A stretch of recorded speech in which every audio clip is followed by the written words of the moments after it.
This is Jeff Marvin of Magic City Books. I'm so thrilled to have all of you back with us for our virtual author series, which we have been doing since 1997 or April or whenever that actually was. It's felt like a long time, but we've done 2 or 3 events a week since April, and it's been great to stay connected with you and still have that lifeline to our audience and to our customers and still be able to bring you some great stuff. We've been thinking about this a lot as a what we call kind of a mixtape where we want to do kind of a nice balance of fun escapist kind of stuff and then also some serious stuff talking about what's happening in the world, but making sure that we're not doing too much of either and creating a nice balance for all of you out there. We're going to keep doing that. I would imagine that we're not going to be doing any in-person events probably well into the spring or summer at least, and that would probably be outdoor and some other things like that, but we're going to keep doing these virtual events well into the 2021 winter and spring. A couple things coming up I want to tell you about.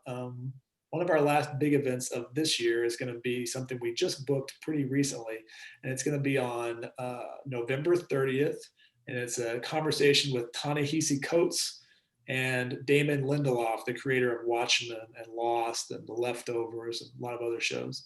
Damon Lindelof set Watchmen in Tulsa because of an article he read in The Atlantic by Ta-Nehisi Coates about the Tulsa race massacre of 1921. And so they've never really done a public chat like this before. So that's going to be a really cool exclusive event. That's a ticketed event. So you can go to our website and see about that.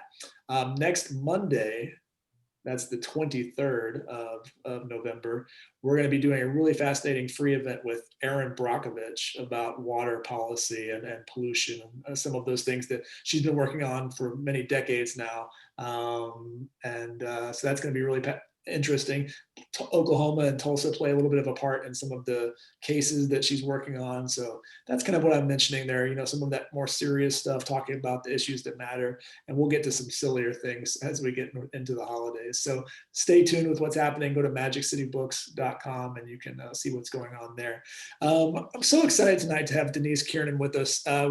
She was with us, we decided, because time is a weird place right now, that back in 2018 for a wonderful book, The Last Castle, which was about the Biltmore Mansion, and so much more. That's really like the ground floor of what that book is about. But it's really been exciting to kind of see where she's going. And I love authors where you're always kind of wondering what the next topic, what the next subject will be. My favorite thing is when you find an author that you love, especially in the narrative nonfiction, you're kind of in this relationship with them. It's all about trust, because if you like their writing, I kind of don't really care what you write about. I'll kind of go anywhere with you until you give me a reason not to. And I'm on team Denise Kiernan for a while here, and I'm excited to see what comes next. And more than anything, I'm really excited to talk about We Gather Together. So we are 1 week and a day away from the weirdest Thanksgiving we've ever had, probably as a nation. And the timing of this book could not be better. I'm sure we'll get into some of that tonight, but books are written years in advance and you never know what the world's going to be like when the book drops. So I'm sure some of this was some kismet and also some strange happenings that led to this moment that we're in right now. But so much of the book, is I hate to call it an education because it's more like reading a novel and kind of just diving into these characters, but I didn't know any of the stuff in this book. And that's such an opportunity to, learn something without feeling like it. That's one of the great things about, I think, truly great narrative nonfiction.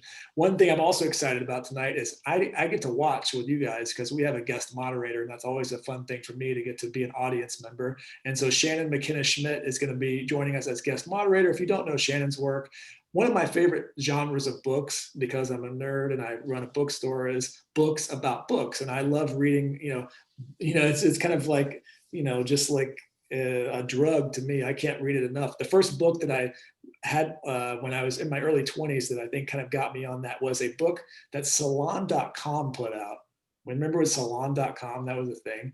And it was a book about contemporary writers, and it was like a giant thing. And I went through there and kind of would read about them and learn about them, and I'd read their works and stuff. And I kind of kept it on my bedside table for years and years. And it kind of it was the gateway drug to reading more books about books. So if you haven't read Novel Destinations or Writers Between the Covers, which is as lurid as it sounds, you're going to have a great time getting to know Shannon's work. So Shannon's going to moderate for us tonight. If you don't have a copy of these books, we're going to put links here in the chat and you can buy those directly from us. Our third anniversary is this Friday, the 20th. So you can give us a nice anniversary present by buying these books, do something great for these authors, do something great for your community, and buy local.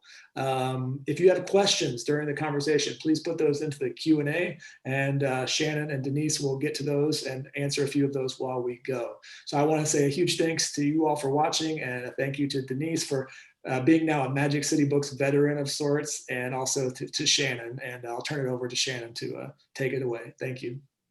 Thank you.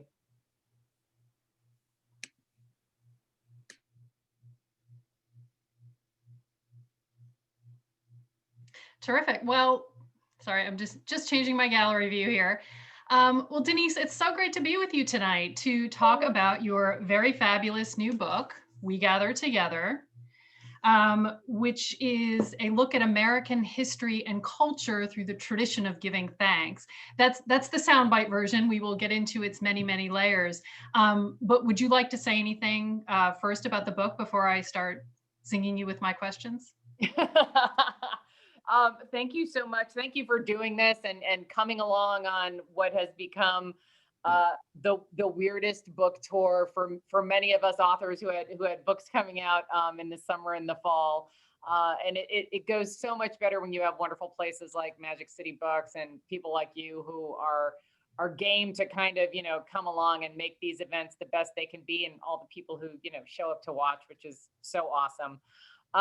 So, I mean, the soundbite version you gave is pretty accurate. When you try to think about what you want to write and where your next book is gonna go, I'm one of those people, as you know, I just keep tons of idea files. They're on paper, they're on computer, they're on Post-its, they're all over the place. And sometimes they come through and turn out to be great, and other times you go back and revisit things you were thinking about and just go, oh my God, that's a horrible idea. And when it came to Sarah Josepha Hale and Thanksgiving and Lincoln and gratitude, which we'll get into, Sarah Josepha Hale's a key figure in this book, and I had come across her, some years ago, but I don't really write biographies, so I didn't want to write one about her, as interesting as I thought she was. And a lot of times as a writer, I find myself kind of more compelled by sort of the intersection or juxtaposition of events and people as much or even more so than the individual events and people themselves. And so, Sarah Josepha Hale's, intersection with so many writers of the 19th century, as well as, presidents, as well as Thanksgiving. There were so many interesting kind of intersections that I came across when looking at her. And I've always been fascinated by Thanksgiving and how it's evolved in good ways and not so great ways. And but that didn't feel like enough either. And then, it was in the last few years or so, I started thinking about the idea of gratitude as kind of I mean, as it is, sort of this compelling human instinct, and it's so timeless. And it's a global concept. It's an ageless concept. People have been giving thanks ever since there have been humans walking this planet. And I thought that's kind of a linchpin here. And so I sort of combined all of those things into what, is sort of a biography of an idea more than anything, really. Sort of this biography of, an American holiday that did not start out as that, and sort of like looking at American culture through that lens. So how's that for brief or not? So there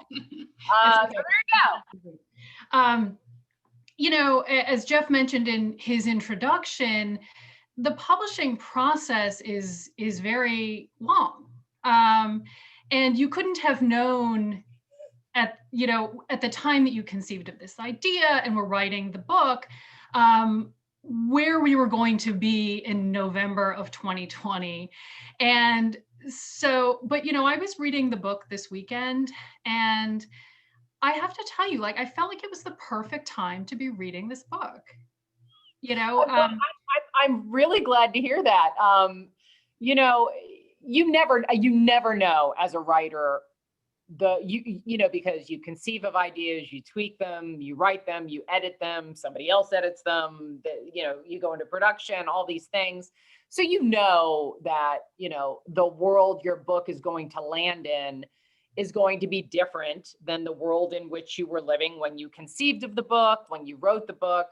But wow, yeah, I had the things really got rather topsy-turvy between the time during which I was writing it and now. I'm glad you say it's a good time for it. I feel like that it might not be that this is the best time for it. I just sort of feel like, maybe some of the things that are presented in there are just so kind of poignant and timeless that when we get to a situation like this, those sort of timeless ideas and concepts maybe ring truer in a way. I don't know.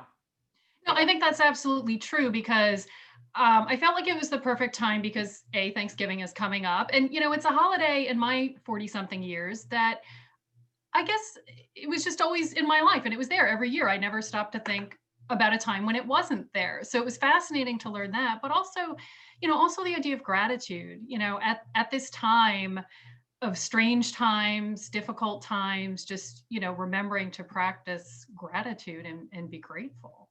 Well, there was such a,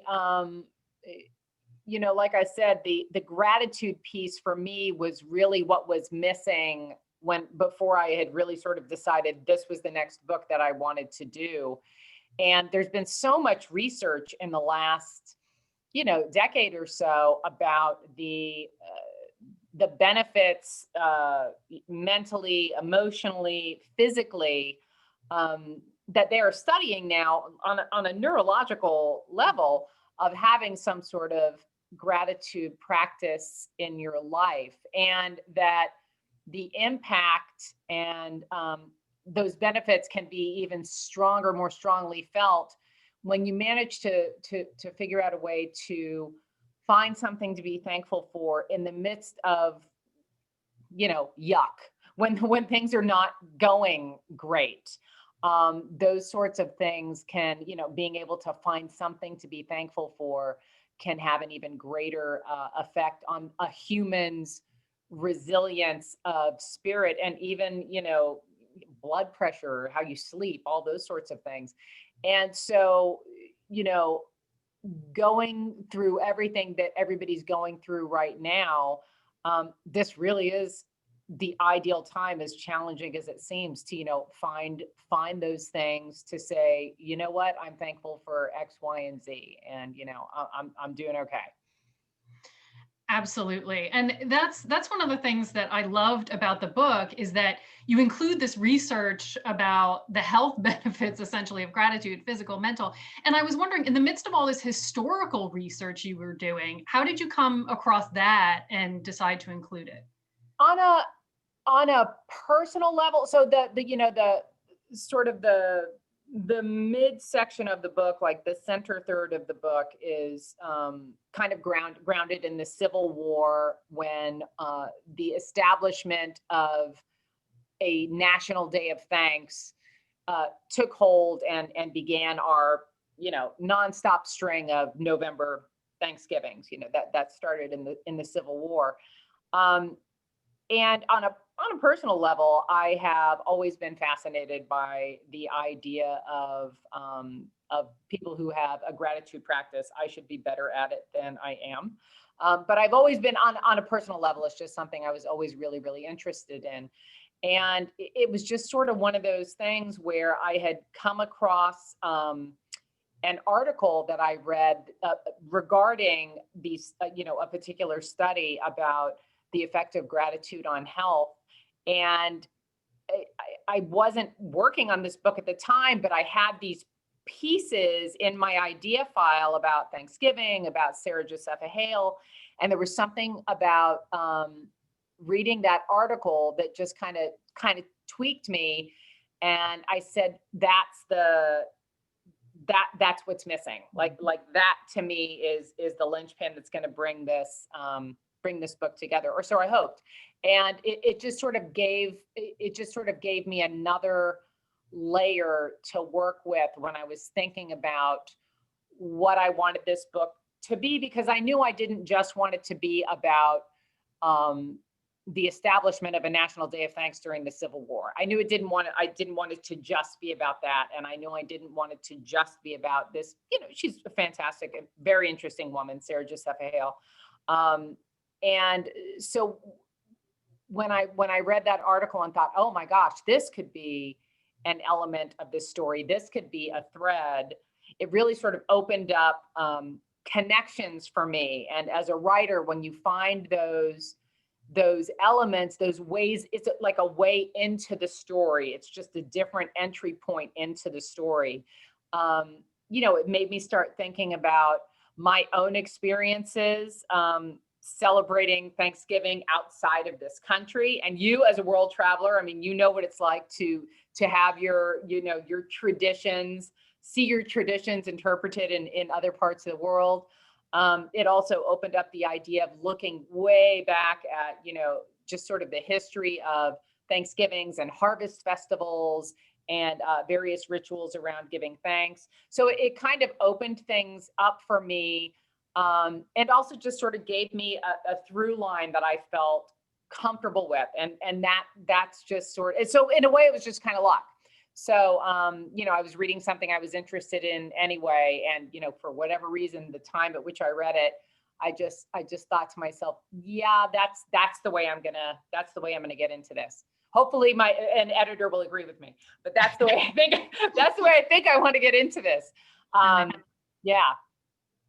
Yeah. So I actually found that, because travel is a huge passion of mine, the fact that you talk about how you lived in Rome twice.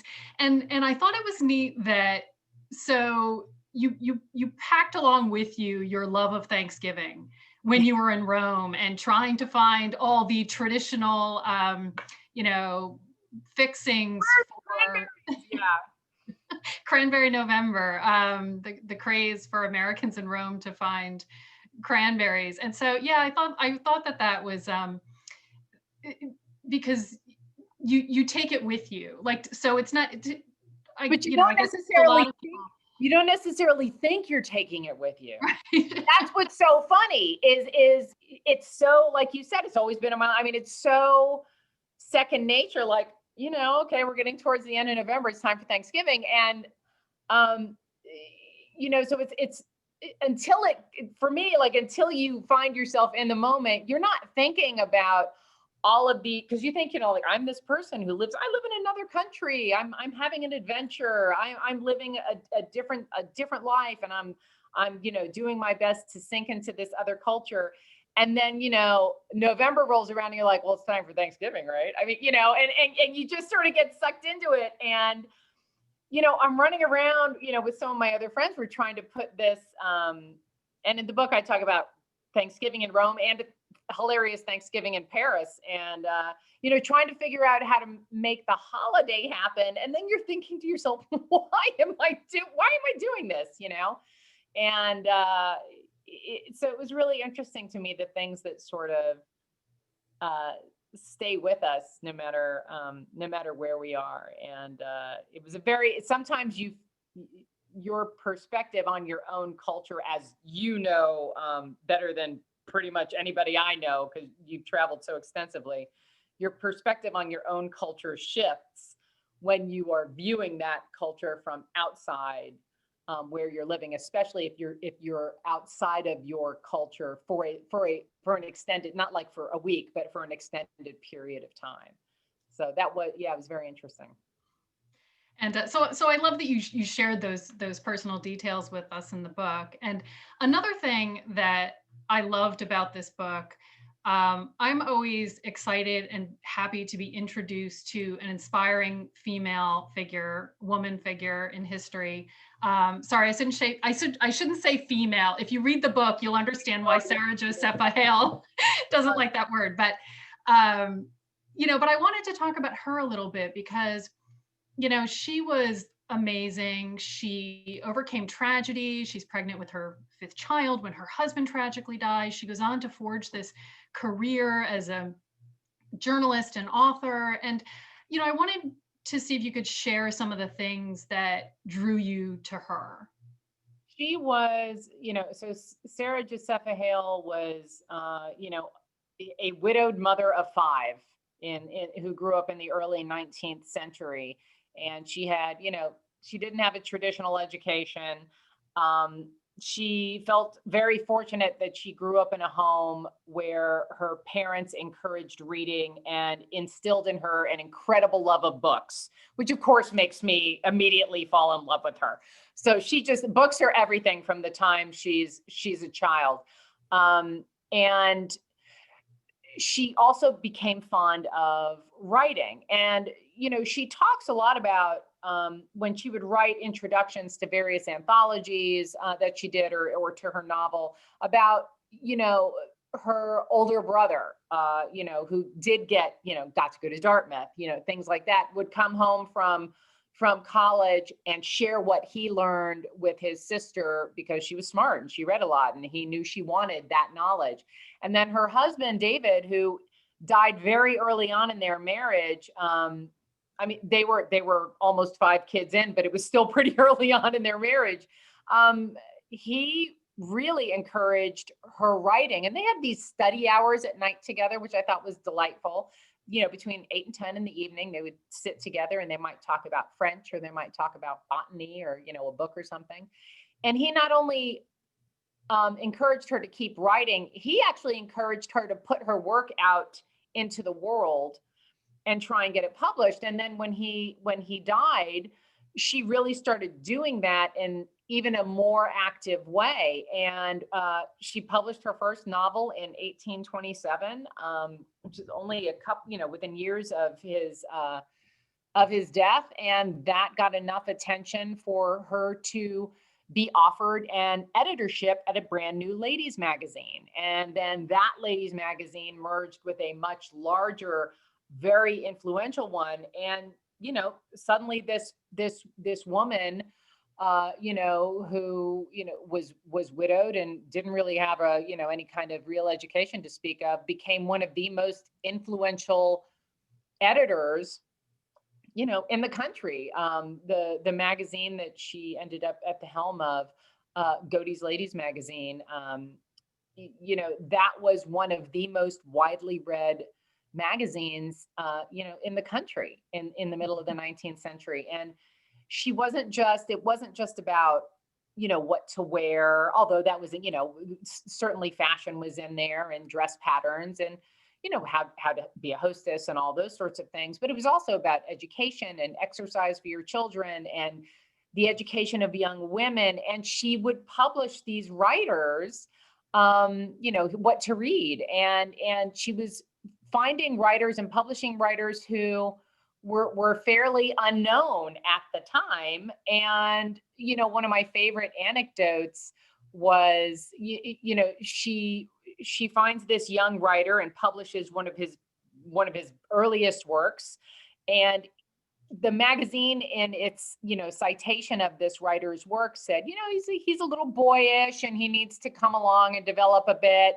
But, there are real signs here of genius, and he could turn out to be, as great a poet as Shelley, or something along those lines. And then you find out, that her son, David, was attending West Point with this young writer. And David writes his mother, Sarah Josepha Hale, and says, I showed, the review, I showed the citation of, of my classmate's work to my classmate, Edgar Allan Poe.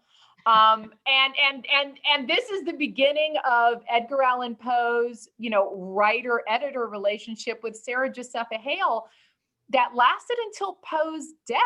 And she was extremely influential in sort of bringing him out into the open. And, the Cask of Amontillado was, first published in her magazine, and which always cracks me up because I try to imagine like these 19th century, it was primarily a female women's readership, sitting in their parlors, looking at recipes and dress patterns, and then, reading about somebody getting walled up in a crypt, some Poe story. But she did this for, Washington Irving was in the magazine, Nathaniel Hawthorne, Ralph Waldo Emerson. I mean, and just on and on and on. And, she also curated these anthologies of women's writing. And, she used she did not have a vote. She could not vote. And she used the pulpit that she did have, which was this magazine. And, didn't just use it to sell copies. Because, in a way, she was sort of like, if you dropped her into the 21st century, she'd be an influencer, right? She'd be like one of those people who had, a million Instagram followers or whatever. But she didn't just do it to sell copies of her magazine. She often did it to raise up others and to raise money for causes and bring attention to things. And so it was just really, really, really interesting. Really interesting. Yeah, I found her fascinating. And, and it was so heartbreaking, her husband passing away and that she wore black for the rest of her life. And I love that he was so supportive of her. And, but you mentioned like media, like she would be an influencer if she were here today. And that's one of those interesting things to, to look back at history and to realize, the same way today, the media plays a part in popularizing ideas and customs and traditions. We did then too. It was just different.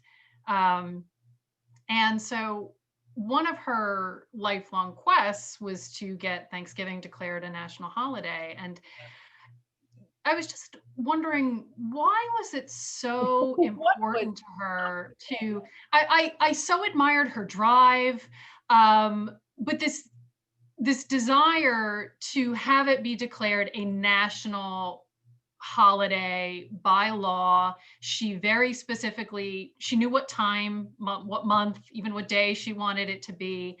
And, why was she so driven to have this happen, this nationalizing of the holiday? Yeah. It's to say it was an obsession of hers is putting it mildly. And in that first novel I mentioned before, Northwood in 1827, she describes a Thanksgiving meal in just decadent, ridiculous detail, the kind of stuff that, editors would probably, I was looking at this going like, man, no one would let us get away with this today. It just went on and on and on and on. But at the same time, you read it and you think, wow, that is, that kind of food writing, was pretty, was pretty interesting at that point in time. And, when you do nonfiction, you can't say things you can't prove or see. You can extrapolate from what people wrote and their actions and think about why they made the choices they did. In Hale's case, with regard to taking what was sort of an ad hoc kind of holiday, like the date for Thanksgiving would move around, and it would be, different in Massachusetts than it was in New York or Connecticut. And some of them were for, proclaiming a day of Thanksgiving for, a battle that was won, or could be proclaiming a day of Thanksgiving for, for a good harvest or, whatever.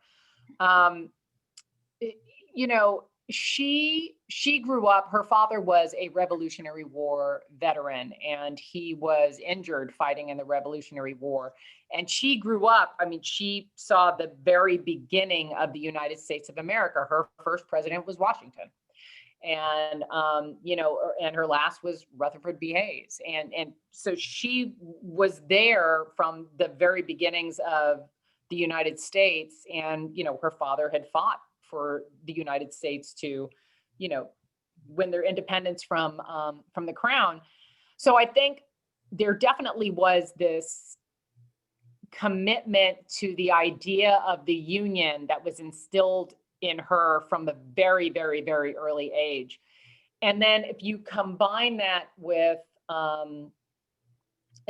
sort of a nostalgia that she had for traditions and, meals that she remembered from her childhood and Thanksgivings she remembered from her childhood that she enjoyed that didn't involve, yes, there would perhaps be a day of reflection and penitence and quiet, but then there would be visiting with families and friends and big meals and all of those sorts of things. So I think she had a nostalgia for that idea of Thanksgiving combined with a real dedication to what it meant to keep the country together. And, as we get into the 19th century, when she was really kind of taking off as a writer and an editor, you start to see the United States falling apart. I mean, you can see where even if the war hadn't started yet, you could see where things were headed.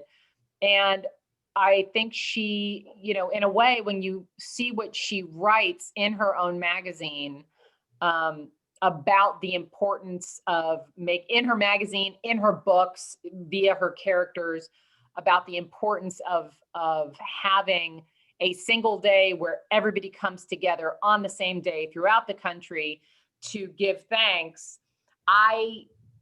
Extrapolating from what she wrote and where she came from, I think she thought that was a very unifying concept. And a lot of the language she uses that I, quoted as much as I could in the book when she wrote about it, and she wrote a lot about it, how great it would be and how powerful it would be and how unifying it would be. And a lot of this sort of language she used about, what a holiday, a single day, the same day every year, throughout the country, what that could be as sort of a unifying force in the United States. So that's, but I mean, my gosh, the tenacity she had to just kind of, basically go after this for her whole life. I mean, you start researching what this woman did, and all I can think is, good God, what have I been doing with my time? I mean, she keeps going and going and going and going. So yeah, I mean, that's what I think she was kind of driving her. Yeah, no, that makes perfect sense. And it's poignant that the biggest stride made in her quest came during the Civil War, when Abraham Lincoln made a proclamation for Thanksgiving to be a national holiday at a time when the country was being torn apart. Yeah, and again, that's one of those things, when I talk about how I get really interested in kind of the juxtaposition of events, the idea that holiday, was that our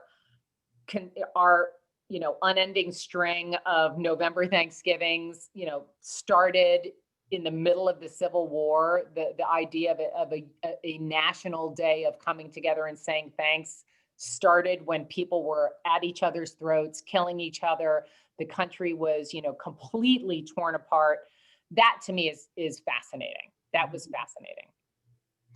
And maybe there is something that we need from something like a day like Thanksgiving, because then, which Sarah Josepha Hale did not live to see, but it actually was made a law by Congress, in the days after, weeks after Pearl Harbor. Exactly. And so you have, you have the beginnings of this, nonstop end of November Thanksgiving holiday in the Civil War, and finally made a congressionally enacted holiday, right after Pearl Harbor, in the midst of another war. So, and that to me connected up with these ideas about gratitude that I had been thinking about. about finding those things to be thankful for, those things to just kind of, focus on when you're in the midst of, really, really difficult, trying times. And certainly the Civil War and World War II were two of those times for sure. And today, all right, well, before I get to that, I wanted to actually, before I ask that question, I'm going to hold that one. I wanted to ask you a little bit about the writing process. And, there are so many fascinating threads that you weave together. And I was wondering, do you have an outline or a roadmap of sorts to guide you through? Or did the narrative come together more organically during the writing process? I outline. That outline might get thrown right out the window once I start writing. But I need to have an idea about a beginning, a middle, and an end of a project before I start working on it. And that doesn't mean I start at the beginning and right through to the end. A lot of times, once I have that skeletal structure, then I can go into areas that I'm feeling particularly drawn to or passionate about. Because once I have that skeletal outline, if I start following my curiosity and my passion, I almost always come across other things that I find interesting that I can then slot somewhere. And because I already have that skeletal outline, I can find somewhere to slot them. Now that doesn't mean that I don't move things around, take things out, this, that, and the other thing. I'm a big mind mapper. If you're familiar with mind mapping, it's a great, there's, well, that's a whole other discussion, but it's basically connecting different connections of ideas. So it's not necessarily linear. You might have, and I use giant whiteboards. I don't even, like the boards you would get at an office big box store, the dry erase boards, those are too tiny. I go to, Home Depot or Lowe's or something, and I get like contractor size whiteboards that you can have cut to the size you want. And there's one that's literally like, it takes up almost my entire living room floor. Okay, that sounds really fun to do this. So fun. Yes. And then you get down there with your markers and you'll write like an idea. And sometimes I'll have, a timeline going across the top. And then, one person or idea will relate to another one. You just see relationships in a very, very non-linear, but for me, just really, compelling way. And then once I see some of those connections, then I can think about how I want to slot them back into that bare bones structure. And, getting through the first draft, and I'm horrible at following my own advice, but getting through that first draft is so important. And the first draft is just so ugly and horrible. And, but getting to the end of it, I love revising because that's when things really start to come together, but you have to be willing to get through that just often horrible first draft. Then you have something to work with. So yeah, I do outline. A beginning, middle, and end is important for me to have in mind, even if that plan does, go out the window. Well, yeah, and especially a book like this, which is very multi-layered. And there are different timelines too. So you've got to, you've got to keep everybody, it's not, in fiction, if you're like, oh, this would work better if it happened 10 years earlier, I'll make it happen 10 years earlier. I can't do that. So having that kind of, having both a time structure, and sometimes I'll put time, like literally years, and then themes, and then characters, and you can see where different things overlapped. And sometimes I love random, what was in the newspapers, what was in the advertising section, what was on the sports page. I love all that stuff. Old newspapers, just sort of seeing what people were writing about, and what was capturing their imagination at that time. It's all part of that, the world building. And you hear, really great, I love reading sci-fi and fantasy and thrillers, and world building is so important, in those genres. You're not going to get sucked into, you got to understand Middle Earth if you want to, go on the journey with Frodo. I mean, you got to know what Middle Earth looks like. I didn't know you're a Lord of the Rings fan. Oh, please. Are you kidding me? Me too. Oh, I'm a lunatic for Lord of the Rings. And I liked the movies, but I mean, like, I grew up reading those books when I was a kid. I was so into those. And I mean, Tolkien, here's a guy who wrote an entire language before he wrote the book. I mean, he was otherworldly, but world building is really important in nonfiction. I mean, at its best, narrative nonfiction is like time travel. I mean, you are really taking the reader and sinking them into a completely different world compared to where we are now. But that's the fun part too, though. I love that stuff. Right. And in a book like this, or, other narrative nonfiction, you're working on a macro level and a micro level. You have the themes and the big moments in history, but then you also have the fascinating details, about Sarah Josepha Hale's beauty routine. I mean, things that make us realize she's was a flesh and blood human being. It's what makes everybody relatable. It's yes. what, not just the stories relatable, but also the people inhabiting those stories relatable, for sure. And was there anything that you uncovered in the research process that surprised you, a fact or a? There was so much that sort of impressed me, really. I mean, the number of people that she published was just mind-blowing to me. That was pretty unbelievable. What was weirder for me was looking, when we were in the editing process, how different the book seemed, because we were starting to get into the early stages of COVID. And so here I had, I look at Thanksgiving over time, and here I had this Thanksgiving that took place in 1918, during the Spanish flu. And, going back and looking at that again was pretty weird. That was a pretty surreal experience to look back at. So those sorts of, oh, you know what did surprise me though, that there was, this is just random. Gimbel's department store in Philadelphia that had actually had, a holiday parade shortly before Macy's did.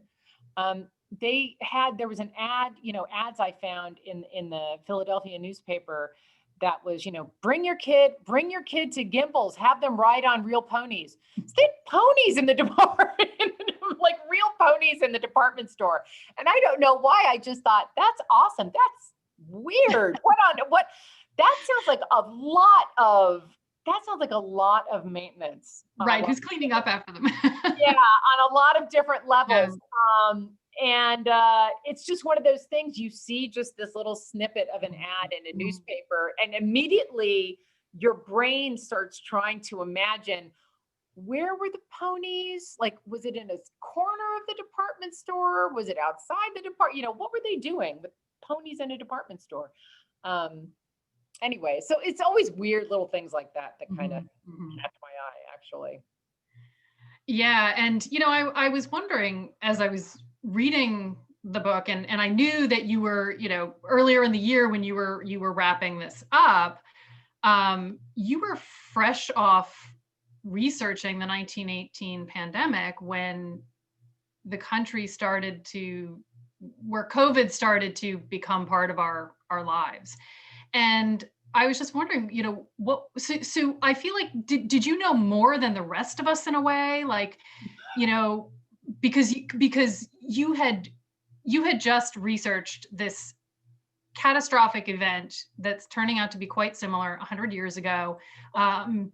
And, you know, it's permeating.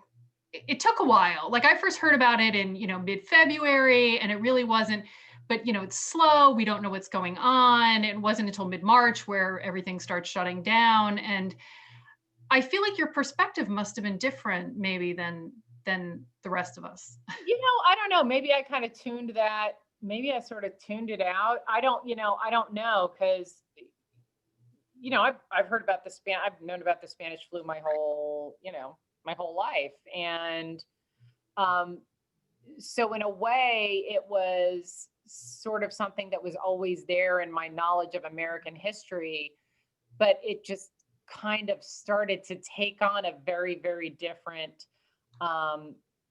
feeling. And, you know, there's this article I found that's in the book that, you know, it was about everybody telling, you know, saying, please don't have big gatherings at Thanksgiving. We're canceling this, we're canceling that.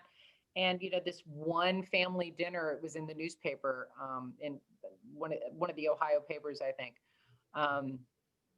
You know, this one family dinner that wasn't actually that big resulted in 27 very serious cases of the flu. And, you know, I think things go from just sort of being, you know, you're kind of just in, you know, research and writing mode or whatever, but then you go back and you're revising and you're editing and you're looking back at things going, wow, that's scary and poignant now. So yeah, you know, I don't know. We'll see. But it's also, you know, it's interesting when, as a culture, you're going through something very difficult, to be able to look back at moments in the past where, you know, where the culture had to face other difficult times, and that can be, you know, it can be kind of eerie and strange, and it can also be, you know, kind of uplifting, right? You know, like when you can look back and say, well, you know, people have made it through times like this before. You know, we can figure this out. You know, we can get through this. We can do it. You know, again, the gratitude thing, find those, you know, you have food on your table and a roof over your head, and you're not sick, man, you know, you've kind of hit the jackpot. Absolutely. You know, and as a writer, given the changed landscape as you were finishing up the book, you had to address that in the book, you know? It was, I remember telling my editor, I was like, I got to change the epilogue again. I got to change the epilogue again. I got to change the epilogue again. Can we please look at the epilogue once more? Because the world just changed very, very, just sort of changing very, very quickly. And we've talked about, you know, how you mentioned in the book that you love Thanksgiving, and I know that you have some beloved annual traditions of your own. And so, how will Thanksgiving be different for you this year? That's right. You've actually been to my house for the leftover. I have. You, yes. So yeah, it's not just Thanksgiving, which I love, but you know, the Saturday after Thanksgiving, we usually have a big leftover party, and I use leftover turkey and make, you know, white bean turkey chili. And I make my stuffing in muffin tins, and I take my stuffing muffins and use them to make turkey sliders, and people come over whenever they can, and we drink and we put the tree up, and we start putting ornaments on the tree, and it's really casual and fun, and we see all kinds of people. And it's the Saturday after Thanksgiving that we do that. I mean, we have our own like big Thanksgiving on Thursday, but you know, it's sort of laid back. And none of that's happening this year. I mean, I'm still cooking everything. All it means is that it's just, you know, Joe and I, my husband and I I'm going to make the same amount of food. I'm just apparently going to be eating it for like 4 weeks. I'll be eating it at Christmas. And you know, I'm gonna start decorating on Saturday the way I usually do. But you know, it'll just be us here doing it. We might have you know, a couple friends from down the street, have a distance, if the weather serves, have a distanced cocktail on the patio if it's not too cold.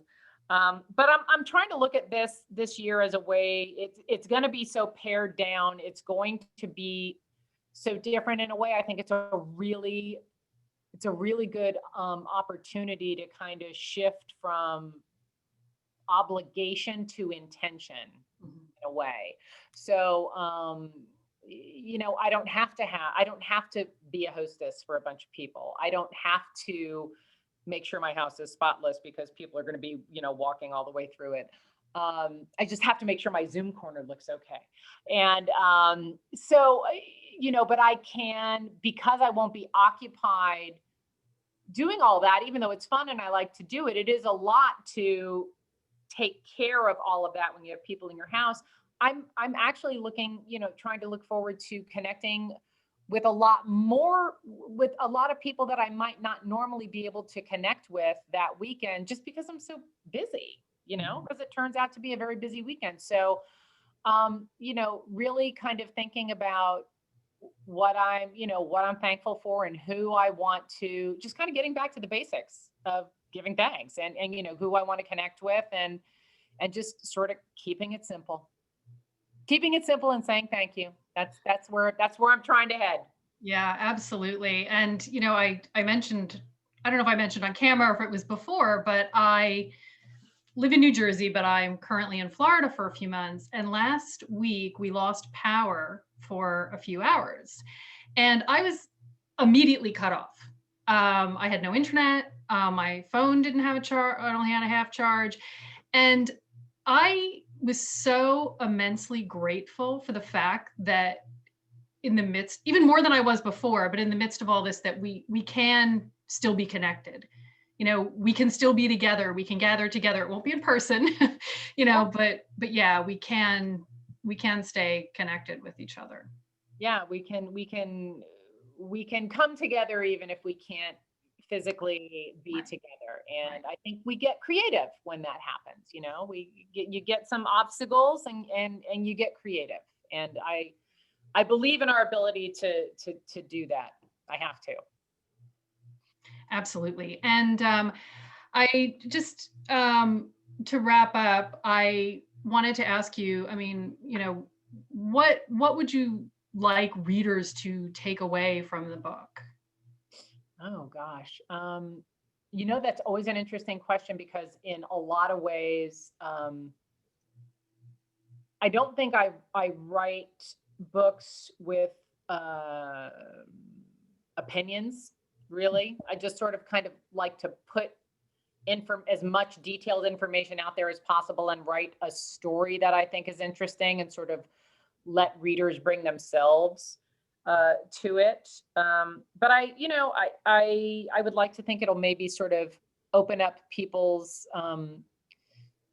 get people to just sort of think about, it's like you said, it's a holiday so many of us just take for granted because it's always been in our lives, and just get them to think about it in a different way, and in a sense think about it in a simpler way, and to think about just this, again, this idea, and there is a lot of it in the book about, the concept of coming together as a community and as a culture to give thanks goes back since humans were walking the earth. And it's evolved and changed in different countries and different corners of the globe, and certainly here. And but the essence, the heart of it is still really, really powerful and really important. And there are plenty of reasons for us to not agree on things, but there are lots of reasons for people to come together and find things to be thankful for, that we all have in common. And I think looking for those things that we can come together on to say thank you for, I think can be, it's a good place. It's a good place to be during difficult times, I would like to think. I think that's very well said. Actually, that is not going to be the last question, because Aaron would like to know, what's the first thing you're going to do once the vaccine is here? Oh my gosh. I have a list of friends that I am going to hug until they burst.